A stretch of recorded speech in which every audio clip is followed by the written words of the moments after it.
চলো আজকে একটা জিনিস তোমাদেরকে দেখাই। আমি অনলাইন থেকে একটা জিনিস অর্ডার করেছিলাম, তোমরা বুঝতে পারবে। এই যে কর্পূর দেওয়ার জন্য কর্পূরদানি, ওই কারেন্টে পড়ে। তো আজকে আমি এটা ট্রাই করব কর্পূর দিয়ে, প্রথমবার আমার বাড়িতে। তো দেখা যাক কর্পূর দিয়ে এটা কেমন কি হয়। এমনিতে বেশ ভালো ছিল, বেশ কালারিং লাইট যেমন ছবিতে দেখেছি বেশ মানে ও সেমই এসছে। তো চলো এবার দেখা যাক। আমি এখানে নিয়েছি এই কর্পূরগুলো ভীষণ ভালো হয়, মানে ওই চৌকো চৌকো বক্স মানে কর্পূরগুলোর থেকে এগুলো নাকি বেশ ভালো। আমি এখন পুজোর কাজের জন্য না এই কর্পূরগুলো ইউজ করি। তো আমি এবার এটাকে প্লাগে গুজে দিলাম।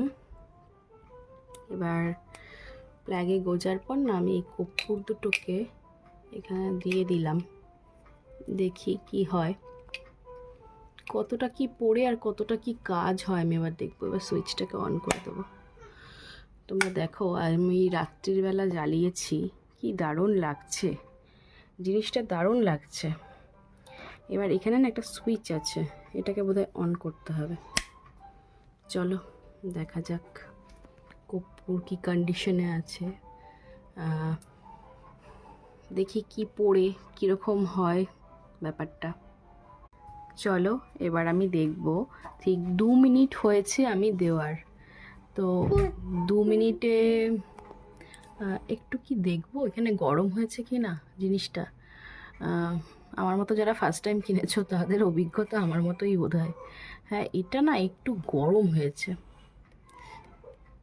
উফ, হ্যাঁ, এখানটা মাঝখানটা যা বুঝলাম কারেন্টের দ্বারা গরম হচ্ছে, ওই স্টিলের এটা যেহেতু গরম হচ্ছে। এবার কিছু একটা হবে। এবার চলো তোমাদেরকে আবার 5 মিনিট পর দেখাবো।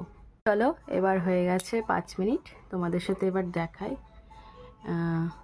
এই দেখো কর্পূরগুলো না, এই রে একটা মনে হয় গলে গেছে।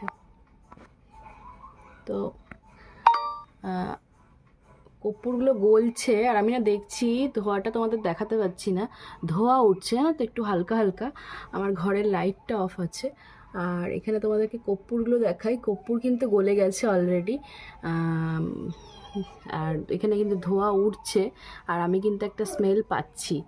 তো যাই হোক, খুব একটা খারাপ নয়, কর্পূরের স্মেল ঘরে পাওয়া যাচ্ছে। এই দেখো ধোঁয়াটা না উঠছে, আস্তে আস্তে বোঝা যাচ্ছে। তোমরা দেখলে হয়তো ভালোভাবে বুঝতে পারবে। কিন্তু উঠছে। হ্যাঁ, কাজের মোটামুটি খারাপ নয় জিনিসটা, তোমরা নিতে পারো।